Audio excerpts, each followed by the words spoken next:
Presidente, es que, pues en primer lugar yo quiero pedirle a usted, bueno, además tengo que saludar que usted está manejando esta plenaria con demasiada amplitud no, con una amplitud justa en términos de lo que debe ser la conducción de un debate de la magnitud de una reforma tributaria como la que discutimos, y tengo que reconocer eso.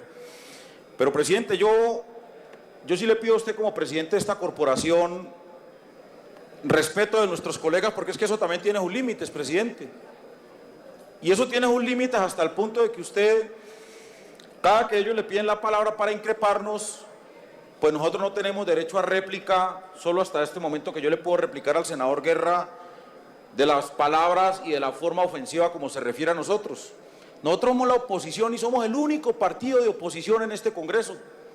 Y lo hemos manifestado abierta y públicamente nuestra oposición a esta reforma tributaria, de frente, de cara al país. He ido a los foros y en los foros hemos expuesto nuestras posiciones.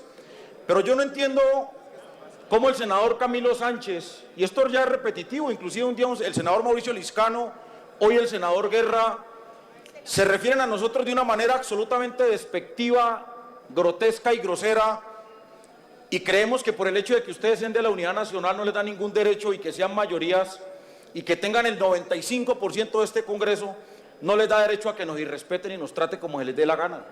Porque, presidente, mire, si usted no nos hace respetar, nosotros nos vamos a hacer respetar.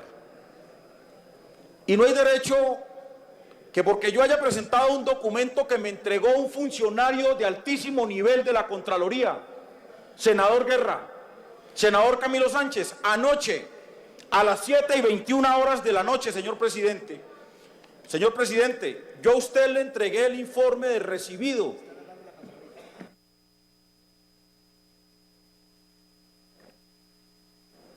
Yo a usted le entregué el informe de recibido de un documento que dirigió la Contralora al senador Robledo, y que yo lo recibí del senador Robledo a las 7:21 de la noche. Y tuve ocasión de leer aparte de ese documento en esta plenaria hoy a la 1 de la tarde. Por ese hecho salga el senador Camilo Sánchez a decir que yo estaba diciendo mentiras, que ese era un documento viejo, que el documento que él tenía era el que era el documento válido, y que yo estaba engañando al país y le estaba mintiendo porque ese documento de la Contralora no existía. Y ahora me sale el senador Guerra entonces a decir, señor presidente, que yo traté con un documento de engañar a la plenaria y de engañar. Pues miren, yo sí le traje un artículo a usted, señor presidente, y a los colegas de nuestro Código Penal, el 453, que habla de fraude procesal. Presidente, mi deber como servidor y funcionario público es dar a conocer esta plenaria. Senador Alexander, su señoría intervino hoy 25 minutos. Intervino ayer otro tanto y volverá a hacerlo. Déjeme hacerle esta consideración porque la mesa no va a permitir debates de agravios personales. La oposición merece todo el espacio y el respeto, pero la oposición, como todo el resto de partidos, tiene que estar preparada para el debate democrático. Su señoría se queja de que la mesa no le hace respetar porque le han dicho que engaña o que destruye la reforma o que miente. Esas son las acusaciones. Ese es el debate que usted puede controvertir con argumentos. Yo lo invito a leer los carteles que hemos democráticamente tolerado, que su señoría ha invitado y por invitación suya están aquí. Allí habla de que quien vote está robando a los pobres. Estoy leyendo. Por supuesto, una acusación mucho mayor que destruir la reforma o que engañar en un argumento. Es el debate. No somos señoritas, sino senadores y senadoras. Y usted es quizá uno de los más valientes y corajudos y avesados en el debate. De manera que, válida la réplica, vuelvo a pedirle a los senadores Sánchez y Guerra y López que nos vamos al fondo de los argumentos y que duro con los temas, pero suave con las personas. Cuando estemos en el tema, le volveré sobre la Contralora con mucho gusto, no sobre los colegas, con mucho gusto, senador. La pregunta para la Contralora para que ella pueda hablar. No, presidente, es en ese sentido. Lo que yo le he querido decir a la plenaria del país es que yo no necesito de ese tipo de artimañas para generar nuestro debate técnico, político, serio, como siempre lo hemos hecho. Entonces, ese documento nos lo envió la Contralora y yo quiero que hoy la Contralora, con el mayor de los respetos, señora Contralora, qué pena ponerla a usted en estas cosas, sí, porque solamente los documentos que seguramente expedirán los colegas de la Unidad Nacional son los válidos. Quiero que certifique si usted nos envió ese documento a esa hora o no.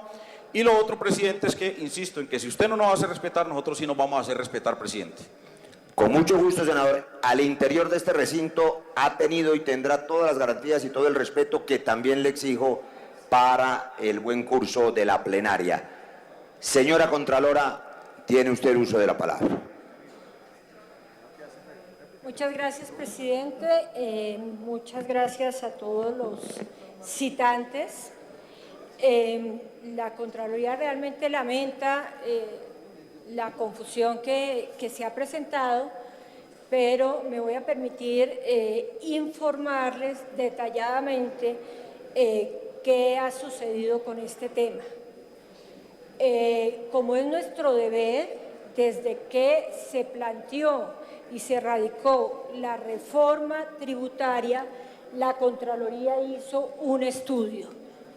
Ese estudio se hizo teniendo en cuenta dos aspectos: lo que hemos llamado las disfuncionalidades o defectos de nuestro sistema tributario, basados en documentos producidos por expertos en Hacienda Pública, como por ejemplo el doctor Juan Camilo Restrepo, Fedesarrollo, los estudios del Banco Mundial, las propias manifestaciones en el Congreso, donde está clarísimo, y creo que nadie lo puede discutir, que nuestro régimen adolece de déficit en lo que tiene que ver con el principio de equidad que según nuestra Constitución debe inspirar el régimen tributario, de proporcionalidad, no retroactividad, diría que no, son temas estrictamente jurídicos y legalidad, pero básicamente los temas de equidad, igualdad y progresividad.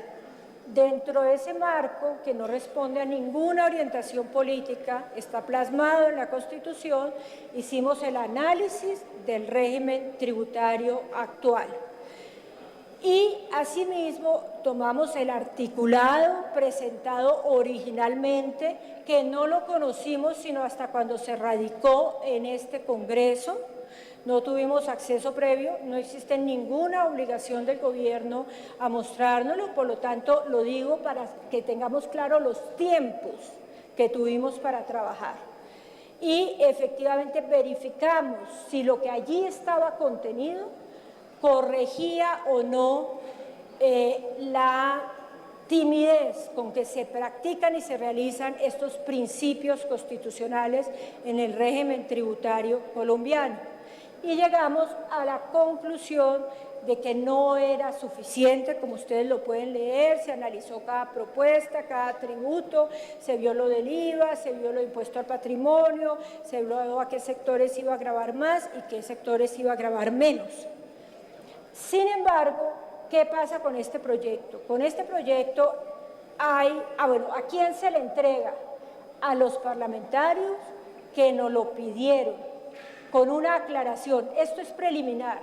Los que fueron a la oficina y plantearon también, nosotros tenemos esto, pero vemos que está cambiando, que suben las tarifas, que bajan. O sea, la verdad es de ayer, ahí tiene la fecha, 30 de septiembre. Y lo hacemos así con todos los documentos. De todas maneras, ese documento fue distribuido por nuestro enlace del Congreso y yo hice la aclaración en el sentido, no, mire, esto no se refiere a lo que hoy está aprobándose y modificándose. Esto no es así. Yo saqué dos comunicados en ese sentido, uno lo sacó el enlace del Congreso y el otro lo saqué yo directamente para que circulara en sus correos. Y además de eso, hablé con el ministro me dijo, yo leí ese documento y estoy de acuerdo en algunos aspectos, en otros no. Me parece que ustedes tienen razón en estos temas y efectivamente en eso quedamos el día viernes o sábado o domingo de esta semana.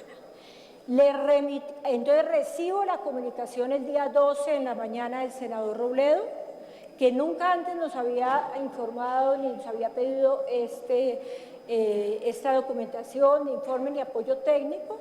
Inmediatamente dije, bueno, pues vamos a mandarlo con una carta remisoria que explica qué ha sucedido para la Contraloría. Para la Contraloría ha sucedido 3 cosas.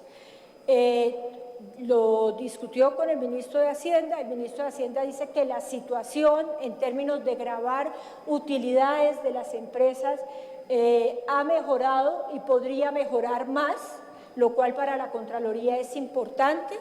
Sin embargo, se lo dije al ministro y lo puse en la carta remisoria, es importante que lo que se ahorraría, entre comillas, las empresas por no estar obligados a tributar en la parafiscalidad, no se distraiga con mayor endeudamiento, no se distraiga con incrementos de costo, de tal manera que no aumenten las utilidades y por lo tanto la proyección que ustedes están haciendo no se realice, no se concrete. Ese es un punto que entonces, ministro, nos sigue preocupando y para nosotros es importante. Segundo tema que se planteó es, lo han dicho todos ustedes, dije, mire, yo no estoy tan convencida de que cuando uno reduce el monto de esta parafiscalidad y esta carga, automáticamente se formaliza el empleo. Tanto, digamos, la exposición de motivos del gobierno como nuestro documento omite cuando menos advertir que hay muchos otros factores que podrían afectar ese presupuesto fáctico y en esa medida me parece que tanto el gobierno como nosotros deberíamos tener en cuenta que el asunto es un poco más complejo, porque finalmente en 2 años o en 1 año vamos a estar evaluando esto y tanto ustedes como nosotros, órganos de control, tenemos que rendir cuentas por los planteamientos que hacemos. Eso está dicho en una frase en la carta remisoria al senador Robledo. Y le planteo un tercer punto y es el relacionado con la preocupación que le asiste a la Contraloría por el eximente de sanciones para aquellos que tengan recursos en paraísos fiscales provenientes pues, de origen nacional, donde no se plantea que sean reintegrados. La Contraloría no dice nada que deben o no volver al país, porque eso depende de otros muchos factores que no es lo que se está analizando acá, pero de cara a la coyuntura interbolsa nos parece que es un preveído que cuando menos podría originar suspicacias. Eso no se lo dije al ministro el fin de semana, se lo dije esta mañana yo directamente. Esas 3 cosas, que son como los puntos esenciales y fundamentales, van acompañados al documento que no tiene aún un análisis porque no estamos en capacidad de hacerlo. Ustedes han introducido más de 150 modificaciones al articulado original, creo que son 300. A eso no hemos tenido acceso distinto que el que tiene cualquier persona cuando se publica y eso nos obliga a nosotros a sentarnos a hacer el cálculo del impacto y en eso precisamente está la delegada de Economía y Finanzas. Por lo tanto, no podemos decir, y yo no sé si se deduce, pero queda clarísimo del texto,